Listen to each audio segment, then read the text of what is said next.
అందరికీ నమస్కారం అండి. ఎస్ఎల్ తెలుగు స్టోరీస్కి స్వాగతం.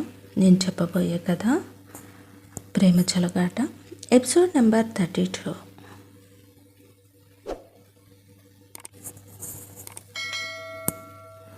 మరిన్ని కథల కోసం నా ఛానల్ని సబ్స్క్రైబ్ చేయండి. హడావుడిగా హాస్పిటల్కి చేరింది ఆన్య. అటుగా వెళ్తున్న నర్సును చూసి కంగారుగా, నర్స్, ఇంతకుముందు ఒక యాక్సిడెంట్ కేసు వచ్చింది, 2 అమ్మాయిలను కారు గుద్దేసిందని అంటూ టెన్షన్తో అంది ఆన్య. ఓ, మీరు వాళ్ళ తాలూకానా? ముందు మీరు తొందరగా వెళ్ళి డాక్టర్ కృష్ణమూర్తి గారిని కలవండి అని చెప్పింది. వెంటనే ఆన్య ఎంతో కంగారుగా తన పాదాల అడుగుల్ని పరుగులుగా వేస్తూ డాక్టర్ కృష్ణమూర్తికి దగ్గరికి వెళ్ళి, డాక్టర్, మా చెల్లెళ్ళు 2 ఎలా ఉన్నారు అంటూ అధికమైన టెన్షన్తో అంది. ఎవరు? ఆ యాక్సిడెంట్ కేసు ఆడపిల్లలేనా అంటూ ఆద్య మెడికల్ ఫైల్ని చూస్తూ అన్నాడు. అవును డాక్టర్, వాళ్ళే నా చెల్లెళ్ళు. వాళ్ళకి ఎలా ఉందో తొందరగా చెప్పండి అని ఎంతో కంగారుగా అంది. మేడం, మీరు కంగారు పడకండి, ముందు మీరు ఇటు కూర్చోండి అని తన ముందు ఉన్న బెల్ మోగే బటన్ను క్లిక్ చేశాడు. సార్ అంటూ తలుపులు తీసుకుని లోపలికి వచ్చింది నర్స్. ఇక ఆ నర్సును చూసి, చూడండి, మీరు బయట ఉన్న ఎస్ఐ ప్రతాప్ని నేను రమ్మన్నానని చెప్పండి. అలాగే సార్ అని చెప్పి ఆ నర్స్ అక్కడి నుంచి వెళ్ళిపోయింది. మేడం, ముందు మీరు ఈ మంచినీళ్ళు తాగండి అంటూ తన ముందు ఉన్న వాటర్ బాటిల్ను ఆన్య చేతికి అందించాడు.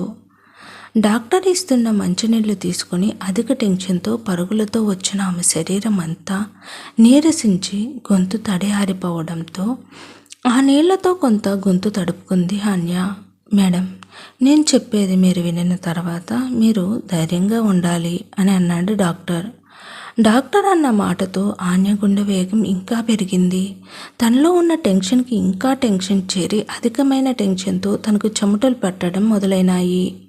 ఆ 2 అమ్మాయిల్లో ఒక అమ్మాయికి బాగా రక్తం పోయింది. వెంటనే ఆమెకు రక్తం ఎక్కించాలి అని డాక్టర్ అనగానే నాకు ఫోన్లో చెప్పారు.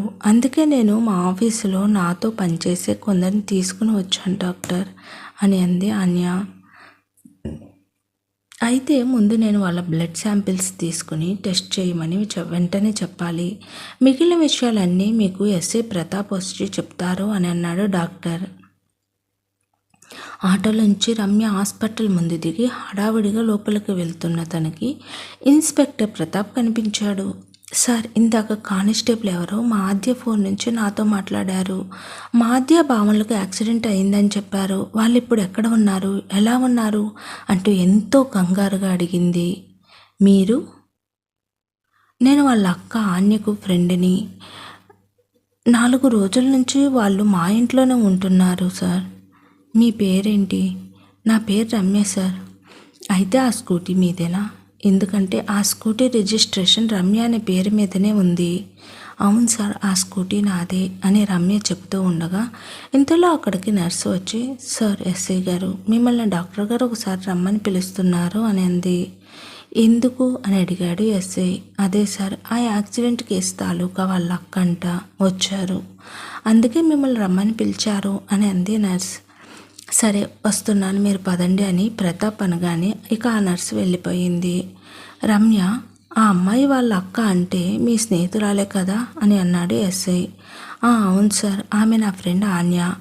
అవునా, సరే పదండి, మీరు కూడా వస్తే మీ స్నేహితురాలకి తోడుగా ఉంటుంది అని రమ్యని తీసుకుని డాక్టర్ దగ్గరికి వెళ్ళాడు ఎస్ఐ.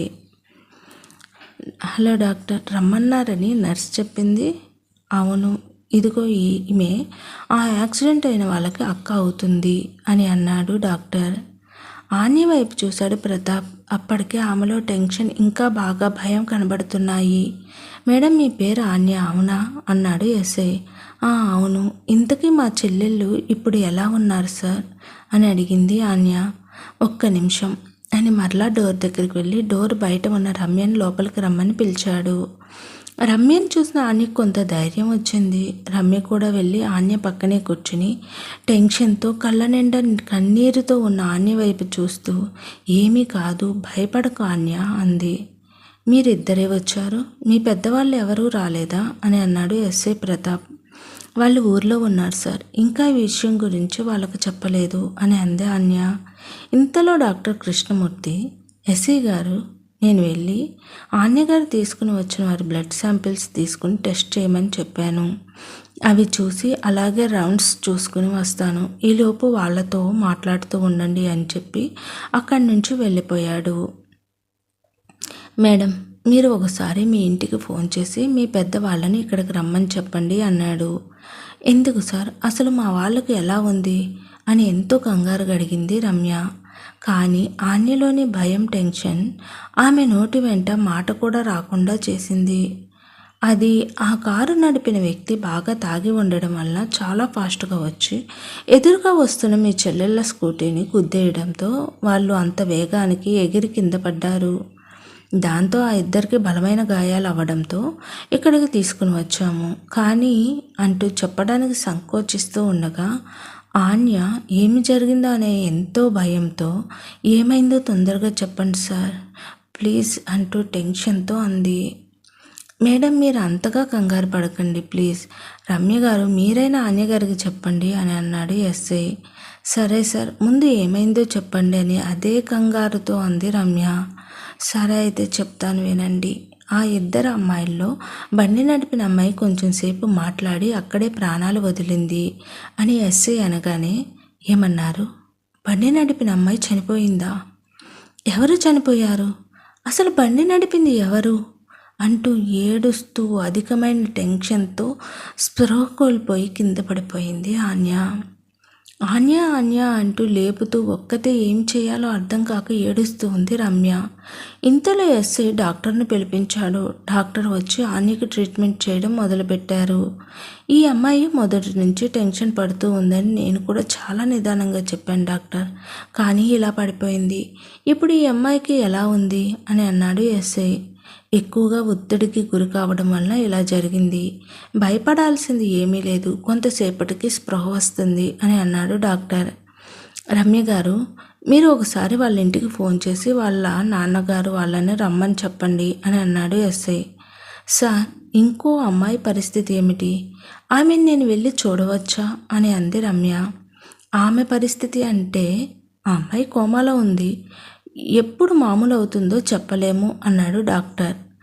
మీరు వెళ్ళి చూడాలనుకుంటే చూసిరండి, ఆ అమ్మాయి ఐసీయూలో ఉంది అని అన్నాడు ఎస్ఐ. ఇక అక్కడికి వెళ్ళేందుకు ఆన్య దగ్గర నుంచి లేచి 4 అడుగులు వేసింది రమ్య. ఇంతలో, రమ్య గారు, ముందు వాళ్ళ ఇంటికి ఫోన్ చేసి రమ్మని చెప్పండి, లేకపోతే వాళ్ళ నాన్నగారి నెంబర్ అయినా నాకు ఇవ్వండి, ఇంకా మాకు చాలా ఫార్మాలిటీస్ ఉంటాయి కదా అన్నాడు ఎస్ఐ. సరే సార్, మీకు నేను నెంబర్ ఇస్తాను అని చెప్పి ఆన్య వాళ్ళ నాన్నగారి ఫోన్ నెంబర్ను ఎస్ఐకి ఇచ్చి వెంటనే ఇక అక్కడ నిలబడలేక ఐసీయూకి వెళ్ళింది. అసలు అక్కడ ఎవరు ఉన్నారు? భావనానా అధ్యయనానా అనుకుంటూ చూసుకుంటూ వెళ్తుంది రమ్య. తన నోటి వెంట పలుకు లేక, శరీరంలో కదలిక లేక ఒక మనిషి అక్కడ ఉంది అన్నట్లుగా ఆ బెడ్పై పడుకుని ఉంది ఆద్య. అది చూసిన రమ్య గుండెలు ఒక్కసారిగా బరువైనాయి. మనసులో బాధ తరగక పెరుగుతూ ఉంది. ఒక్కసారిగా మనసులో ఒక ఆలోచన, ఆద్య ఎక్కడ ఉంది అంటే అని అనుకుని వెంటనే అక్కడి నుంచి పరుగున వెళ్ళి, నర్స్ భావన, మా భావన ఎక్కడ ఉంది అంటూ ఏడుస్తూ కింద కూలబడిపోయింది. మేడం, ఆమె బాడీ మార్చరీలో ఉంది అని చెప్పి అక్కడి నుంచి వెళ్ళిపోయింది నర్స్. ఇక అక్కడి నుంచి లేచిన రమ్య తన శక్తి మొత్తం కూడగట్టుకుని మరలా పరుగున మార్చరీ దగ్గరికి వెళ్ళింది. అక్కడ వరకు పరిగెత్తిన తన కాళ్ళు ఇక అడుగు కూడా ముందుకు పడడం లేదు. తన మనసులో ధైర్యంను కూడబెట్టుకుని తన కాళ్ళ అడుగులను ఈడ్చుకుంటూ నడుచుకుంటూ మార్చరీలోకి వెళ్ళింది. అక్కడ ఎన్నో శవాల మధ్య ఉదయం వరకు తనతో ఉన్న భావన రక్తపు మరకల బట్టలతో జీవం లేకుండా పడి ఉంది. అది చూసిన రమ్య కంట నీరు ప్రవాహంలో కారుతున్న ఆ తడిదారుల స్పర్శ కూడా తెలియక ఏడుస్తూ ఉంది. ఏమ్మా, ఈ అమ్మాయి మీ తాలూకానా అని అన్నాడు అక్కడ వాచ్మెన్. అని ఏడుస్తూ సమాధానం చెప్పింది రమ్య. పాపం తల్లి, ఈ పిల్ల ఇరిగిన ఎముకల శరీర అవయవాల నొప్పి బాధను ఆ కొంత సమయం భరించలేక భరిస్తూ ఇంకా తను అంత నొప్పికి విలవెల్లాడుతూ కూడా వాళ్ళ అమ్మని చూపించమని పోలీసులను అడిగింది. ఆ అమ్మాయికి వాళ్ళ అమ్మ అంటే ఎంత ప్రేమో కదమ్మా అని అతను అనగానే రమ్య కంటి ముందు భావన అల్లరి, వాళ్ళ అమ్మపై తన ప్రేమ, వాళ్ళ ఇంటికి వచ్చిన తర్వాత తన తాత బామ్మలకు వాళ్ళపై ఏర్పడిన ప్రేమ, ఆ ఆనందం అంతా తన కళ్ళ ముందు కనబడింది. ఈ యాక్సిడెంట్ గురించి తెలిసిన ఆన్య వాళ్ళ ఇంట్లో ఉన్నవారి పరిస్థితి ఏమిటి? యాక్సిడెంట్ చేసిన విక్కీ పరిస్థితి ఏమిటి? ఇక ఇదంతా మనం తర్వాయి భాగంలో చూద్దాం. నా కథ నచ్చినట్లయితే దయచేసి సబ్స్క్రైబ్ చేసి, లైక్ చేసి, షేర్ చేయండి. Thank you.